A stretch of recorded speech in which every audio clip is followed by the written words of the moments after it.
আসসালামু আলাইকুম। আজ এমন একটি বাড়ি দেখাবো যে বাড়িটা এক ভাইয়ে কোন দেশের প্রবাসী জানি বলছিল, যে প্রবাসী এক ভাইয়ে দেশের নাম বলা দরকার নাই, উনি বিল্ডিংটা তুলতেছে। এটা হয়েছে আপনার গুরুদ্বার ডুইকা আপনার আকাব্বুরের দিকে যাইতে, আকাব্বুর আপনার চন্নালের দিকে যাইতে যে রুটটা গেছে, এটা দিয়ে আপনার ওই যাওয়া যায়, জয়নগর বাজার এদিকে যাওয়া যায়।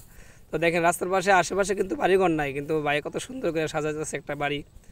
তো এই জীবন ভাই, কামাইতে কামাইতে অনেক কিছু কামান যা পরে যখন একটা বাড়ি করে ফেলবেন, দেখবেন সব টাকা পয়সা যখন বাড়ি ঢুকে যাবে গা, যদি কামানি বন্ধ করে দেন তখন আবার ঠান্ডা হয়ে যেতে হয় এই দুনিয়ার ব্যস্ততা। আর একটা বড় কথা হলো, দুনিয়ার যতই কামান ভাই, চাহিদার শেষ নাই, চাহিদা লাগেই লাগে। এই দেখেন আমি মনে মনে ভাবছি দুই একটা রুম করলে চলবে, কিন্তু দেখেন ভাই কত বড় বাড়ি, কিন্তু আমি দুই একটা রুম করার পরে মনে হয় আরও রুম বাড়ে, এইভাবে চাহিদা বন্ধ শেষ হবে না। তো এই ভাই সবাই সীমিতভাবে চলবেন, বেশি চাহিদা নেবেন না, তাহলে দেখবেন চাপ সৃষ্টি হবো মনের মাঝে, বুঝেননি? তো আপনারা সবাই ভালো থাকেন, টেনশন নিয়েন না, এই বলে শেষ করলাম। আসসালামু আলাইকুম রহমতুল্লাহ।